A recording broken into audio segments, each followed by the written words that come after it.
یہ بہت پیارا آپ نے سوال کیا ہے جی جی کہ روزے کی عظمت و شان تو اپنی جگہ ہے، بے شک۔ لیکن اگر کوئی بندہ روزہ رکھ کے پھر اس میں توڑ دیتا ہے یا کوئی ایسا کام کر لیتا ہے جی جی جس سے روزے کے وہ لوازمات ہیں وہ ختم ہو جاتے ہیں، اللہ اکبر۔ تو اس کے بارے میں فقہا نے، علماء نے یہ فرمایا ہے کہ یا تو وہ بندہ پے در پے 60 روزے رکھے گا، اللہ اکبر اللہ۔ یعنی ایک روزہ اگر اس نے جان بوجھ کے توڑا ہے تو پے در پے کا مطلب یہ کہ مسلسل 60 روزے رکھے گا، یا پھر ایسا ہے کہ وہ ایک غلام آزاد کرے گا، اللہ اللہ اللہ اللہ۔ یا پھر ایسا ہے کہ وہ 60 مساکین کو کھانا کھلائے گا۔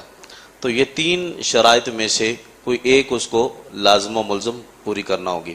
یہاں سے ایک بڑا پیارا واقعہ میرے ذہن میں آیا۔ بسم اللہ۔ نبی کریم صلی اللہ علیہ وآلہ وسلم جلوہ گر ہیں، حضور علیہ السلام کے صحابہ کرام بھی موجود ہیں، اور کریم آقا علیہ السلام کی بارگاہ میں ایک شخص حاضر ہوئے اور عرض کرتے ہیں یا رسول اللہ صلی اللہ علیہ وآلہ وسلم میں ہلاک ہو گیا، میں تباہ ہو گیا، میں برباد ہو گیا۔ تو سرکار نے فرمایا کیا ہوا؟ عرض کرتے ہیں یا رسول اللہ صلی اللہ علیہ وآلہ وسلم حالت روزہ میں نے اپنی بیوی سے جمع کر لیا، ہم بستری کر لیا، تو یہ گناہ مجھ سے سرزد ہو گیا۔ تو یہاں پہ ایک نکتے کی بات یہ ہے کہ ان لوگوں کا، حضور کے غلاموں کا عقیدہ کیسا تھا؟ جی جی۔ وہ جانتے تھے کہ کہیں اور سے ہمارے غم کا مداوع نہیں ہوگا بلکہ سرکار کی بارگاہ میں ہوگا۔ اللہ اللہ۔ تو نبی کریم صلی اللہ علیہ وآلہ وسلم نے اس کو فرمایا بھی ایسا کرو کہ پے در پے جو ہے وہ 60 روزے رکھو، پھر تم اللہ اللہ یہ جو تم نے کام کیا ہے پے در پے 60 روزے رکھو۔ تو عرض کرتے ہیں یا رسول اللہ صلی اللہ علیہ وآلہ وسلم اتنی طاقت نہیں ہے مجھ میں، یہ 3 ماہ کے روزے جو ہے بمشکل یہ کام کر بیٹھا ہوں، تو 60 روزے کیسے رکھوں گا؟ یہ ضمرن عرض کر رہا ہوں۔ تو سرکار علیہ السلام نے کہا پھر اچھا ایسا کرو کہ ایک غلام آزاد کر دو۔ تو کہا یا رسول اللہ صلی اللہ علیہ وآلہ وسلم مال و زر نہیں ہے، اتنی طاقت نہیں ہے، بساط نہیں ہے۔ پھر سرکار علیہ السلام نے فرمایا بھی اچھا ایسا کرو کہ 60 مساکین کو کھانا کھلا دو، غلام بھی آزاد نہیں کر سکتے، جی جی، پے در پے روزے بھی نہیں رکھ سکتے، تو پھر 60 مساکین کو کھانا کھلا دو، تمہارا جو ہے وہ کفارہ ادا ہو جائے گا۔ تو عرض کرتے ہیں یا رسول اللہ صلی اللہ علیہ وآلہ وسلم میں بہت غریب ہوں، میں یہ بھی نہیں کر سکتا، میں یہ بھی نہیں کر سکتا۔ تو سرکار علیہ السلام نے فرمایا بھی بیٹھ جاؤ۔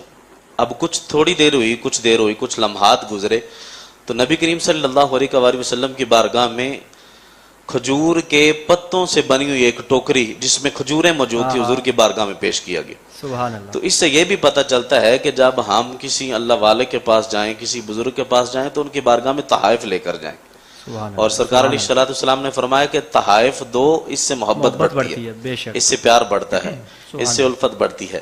تو نبی کریم صلی اللہ علیہ وآلہ وسلم کی بارگاہ میں جب وہ تحفہ پیش کیا گیا، وہ کھجوریں پیش کی گئی، تو سرکار علیہ السلام نے فرمایا بھی وہ صحابی کہاں ہیں جنہوں نے ابھی پوچھا تھا سبحان اللہ سبحان اللہ مسئلے کے بارے میں؟ صلی اللہ علیہ وآلہ وسلم اتنی طاقت نہیں ہے مجھ میں، یہ 3 ماہ کے روزے جو ہے بمشکل یہ کام کر بیٹھا ہوں، تو 60 روزے کیسے رکھوں گا؟ یہ ضمرن عرض کر رہا ہوں۔ تو سرکار علیہ السلام نے کہا پھر اچھا ایسا کرو کہ ایک غلام آزاد کر دو۔ تو کہا یا رسول اللہ صلی اللہ علیہ وآلہ وسلم مال و زر نہیں ہے، اتنی طاقت نہیں ہے، بساط نہیں ہے۔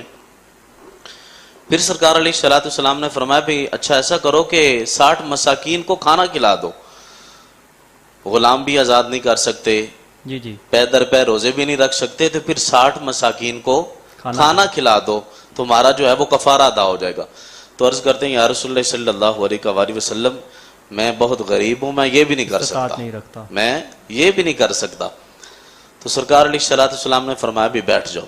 اب کچھ تھوڑی دیر ہوئی، کچھ لمحات گزرے، تو نبی کریم صلی اللہ علیہ وآلہ وسلم کی بارگاہ میں کھجور کے پتوں سے بنی ہوئی ایک ٹوکری جس میں کھجوریں موجود تھی حضور کی بارگاہ میں پیش کیا گیا۔ سبحان اللہ۔ تو اس سے یہ بھی پتہ چلتا ہے کہ جب ہم کسی اللہ والے کے پاس جائیں، کسی بزرگ کے پاس جائیں، تو ان کی بارگاہ میں تحائف لے کر جائیں، اور سرکار علیہ السلام نے فرمایا کہ تحائف دو، اس سے محبت بڑھتی ہے، اس سے پیار بڑھتا ہے، اس سے الفت بڑھتی ہے۔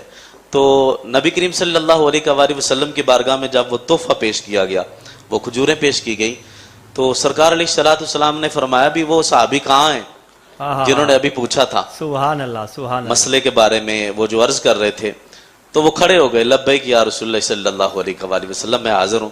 سرکار نے فرمایا ایسا کرو کہ یہ کھجوروں کا ٹوکرا اٹھاؤ اور مدینہ کے غریبوں میں جو ہے وہ جا کر تم تقسیم کر دو، بانٹ دو۔ تو ٹوکرا اٹھاتے ہیں، تھوڑی دور جاتے ہیں تو سرکار کی طرف دیکھتے ہیں، مڑ کر دیکھتے ہیں، تو حضور علیہ الصلوۃ والسلام نے فرمایا بھی اب کیا ہوا؟ عرض کرتے ہیں یا رسول اللہ صلی اللہ علیہ وآلہ وسلم، مدینہ کے ایک کونے سے لے کر دوسرے کونے تک، مشرق کے کونے سے لے کے مغرب تک، شمال کے کونے سے لے کے جنوب تک، مجھ سے بڑھ کر کوئی غریب اور یتیم مسکین ہے ہی نہیں، غریب ہے ہی نہیں۔ اللہ اکبر۔ جب اس نے یہ بات کی نا تو حدیث کے الفاظ ہیں کہ نبی کریم صلی اللہ علیہ وآلہ وسلم مسکرائے، سبحان اللہ سبحان کہکا نہیں لگایا۔ ساری زندگی نبی کریم صلی اللہ علیہ وآلہ وسلم نے کہکا نہیں لگایا، کہکا ہاں تبسم فرمایا۔ حضور کہکا نہیں لگاتے تھے بلکہ تبسم فرماتے تھے، مسکراتے تھے۔ اور کہکا لگانا یہ جو ہے یہ شیطان کی طرف سے ہے، مسکرانا نبی کریم صلی اللہ علیہ وآلہ وسلم کی سنت مبارک۔ سبحان اللہ سبحان تو صحابی جنہوں نے یہ حدیث پاک روایت کی اور کتب سیرت میں یہ جو بات موجود ہے، سرکار علیہ الصلوۃ والسلام اتنے مسکرائے کہ صحابہ کہتے ہیں ہم حضور علیہ الصلوۃ والسلام کے دندان مبارک کی زیارت کر لی۔ سبحان اللہ سبحان حضور نے فرمایا پھر ایسا کرو کہ یہ ٹوکرا تم لے کے جا تو رہے ہو، پھر ایسا کرو خود بھی کھاؤ، اپنے گھر والوں کو بھی کھلاؤ تو تمہارا کفارہ ادا ہو جائے سبحان گا۔ اللہ تو یہ اختیارات، یہ کمالات اللہ تبارک و تعالی نے صرف حضور علیہ الصلوۃ والسلام کو ہی عطا فرمائے۔ اللہ تبارک و تعالی کی بارگاہ میں دعا ہے کہ اگر رب کائنات ہم سب کو روزہ رکھنے کی توفیق عطا فرمائے تو اتنی یہ بھی طاقت اور ہمت عطا فرمائے کہ ہم اس کو صحیح رموز و اوقاف کے ساتھ، اس کے اسلوب کے ساتھ کو صحیح پہنچانے کی بھی طاقت عطا فرمائے۔